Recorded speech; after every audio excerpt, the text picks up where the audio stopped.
আজকে ভেন্ডির আবারও একটি সিম্পল নিরামিষ রেসিপি নিয়ে আপনাদের সামনে হাজির হলাম। নমস্কার বন্ধুরা, মাই কিচেন মাই ব্লগে সবাইকে আবারও একবার স্বাগত। ভেন্ডির সাথে আলু দিয়ে বানাবো আজকের রেসিপিটি। আসুন তাহলে শুরু করা যাক আজকের রেসিপি। তার জন্য এখানে আমি বেশ কিছুটা পরিমাণ ভেন্ডি খুব ভালো করে ধুয়ে নিয়ে কেটে নিয়েছি। ভেন্ডিগুলি দুটুকরো করে কেটে নিয়েছি আর তার সাথেই এখানে দুটো মিডিয়াম সাইজ আলু ঠিক এইভাবে লম্বা লম্বা করে কেটে নিয়েছি। এখন গ্যাসের মধ্যে কড়া বসিয়ে দিয়ে দিলাম 1 চামচ পরিমাণ সাদা তেল। তেল গরম হতেই প্রথমেই ভেন্ডিগুলিকে ভেজে নেব। আজকের রেসিপিটি একদমই কম মশলায় আর খুব কম সময়ের মধ্যে রেডি হয়ে যায়। ডাল ভাতের সাথে খেতে দুর্দান্ত লাগে। আপনারা চাইলে কিন্তু রুটির সাথেও এইভাবে বানিয়ে পরিবেশন করতে পারেন। ভেন্ডিগুলি দিয়ে দেওয়ার পর এখন দিয়ে দিচ্ছি খুব সামান্য পরিমাণ একটু হলুদ গুঁড়ো আর তার সাথেই দিয়ে দিলাম লবণ। এখন খুব ভালো করে নাড়াচাড়া করে নিয়ে ভেন্ডিগুলি ভেজে নেব। ভেন্ডিগুলি যদি একটু ভেজে রান্না করা হয়, ভেন্ডির মধ্যে যে পিচ্ছিল ভাবটা থাকে সেটা কিন্তু অনেকটাই চলে যায়। এখন ভেন্ডিগুলি গ্যাসের ফ্লেমটা হাই করে রেখে ভেজে নিচ্ছি।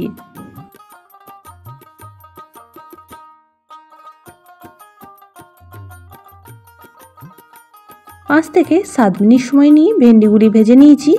এখন ভেন্ডিগুলি খুব সুন্দরভাবে ভাজা হয়ে গেছে। ভেন্ডিগুলি তুলে রেখে কড়াতে আবারও দিয়ে দিয়েছি 1 চামচ পরিমাণ সাদা তেল আর তাতেই ফোড়ন হিসাবে ব্যবহার করেছি 1/2 চামচ কালো জিরে।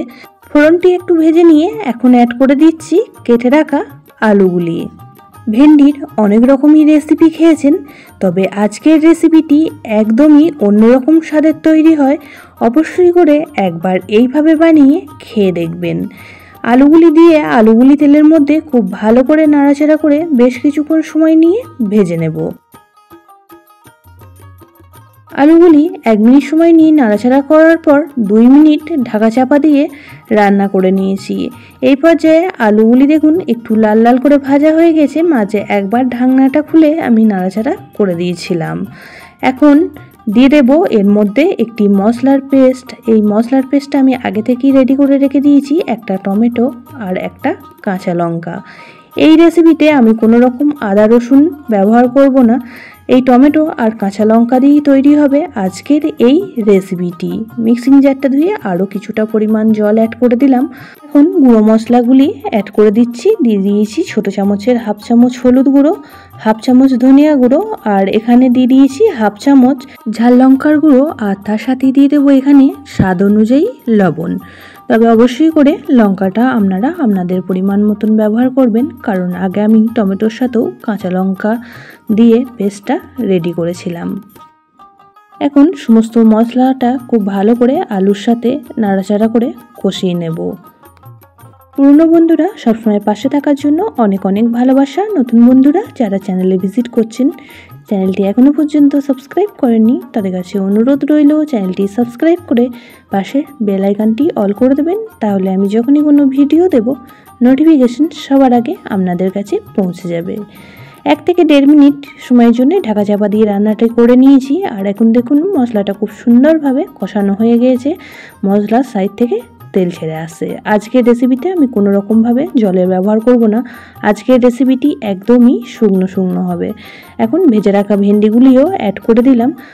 আলুর সাথে ভেন্ডিগুলিও খুব ভালো করে নাড়াচাড়া করে মিশিয়ে নিচ্ছি।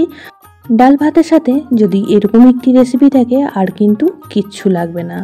দুর্দান্ত স্বাদের তৈরি হয় এই ভেন্ডি আলুর রেসিপিটি। বাচ্চা থেকে বড় সকলেই কিন্তু খুবই পছন্দ করবে এই রকমভাবে ভেন্ডি বানিয়ে দিলে। এখন অ্যাড করে দিচ্ছি ওপর থেকে 2টো কাঁচা লঙ্কা আর তার সাথে দিয়ে দেবো খুব সামান্য পরিমাণ একটু চিনি স্বাদটাকে ব্যালেন্স করার জন্য। যারা ভেন্ডি খেতে একদমই পছন্দ করেন না তাদেরকে একবার এইভাবে বানিয়ে খাওয়াবেন, তারা কিন্তু আবারও বানানোর রিকোয়েস্ট করবে। এতটাই সুস্বাদু খেতে হয়। চিনিটা দিয়ে খুব ভালো করে আবারও একবার নাড়াচাড়া করে মিশিয়ে নিচ্ছি। খুব ভালো করে মিশিয়ে নিয়েছি। এখন ঢাকা চাপা দিয়ে রান্না করে নেব যতক্ষণ না ভেন্ডি আর আলু খুব ভালোভাবে সিদ্ধ হয়ে যায়। 6 থেকে 7 মিনিট পর ফিরে আসলাম। মাঝে ঢাকাটা খুলে আমি 1-2 বার নাড়াচাড়া করে দিয়েছি। এই পর্যায়ে ভেন্ডি আলু খুব সুন্দরভাবে সিদ্ধ হয়ে গেছে। একটা আলু আপনাদের কেটেও দেখিয়ে দিচ্ছি যে কতটা সুন্দরভাবে সিদ্ধ হয়ে গিয়েছে। এই পর্যায়ে আমি এখন একটি মশলা ব্যবহার করব, আর এই মশলাটা দেওয়ার কারণে এই রেসিপির টেস্টটা কিন্তু আরও দ্বিগুণ বেড়ে যায়। এখানে আমি দিয়ে দিচ্ছি 1/2 চামচ পরিমাণ ভাজা মশলা। আর ভাজা মশলাটা আমি রেডি করেছিলাম 1 চামচ গোটা জিরে, 1 চামচ গোটা ধনে, আর তার সাথে 2টো শুকনো লঙ্কা দিয়ে শুকনো কড়াইয়ে একটু নেড়ে নিয়ে গুঁড়ো করে নিয়েছিলাম। আর সেখান থেকেই এই রেসিপিতে 1/2 চামচ ব্যবহার করেছি। খুব ভালো করে গুঁড়ো মশলাটা দিয়ে মিশিয়ে নিয়েছি।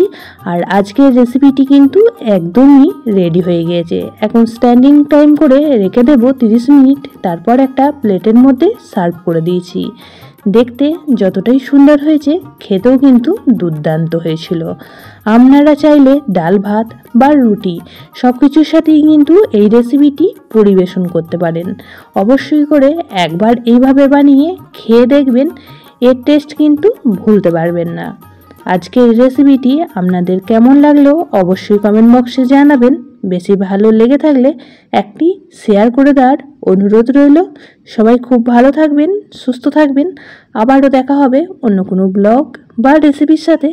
ততক্ষণের জন্য সবাইকে টাটা।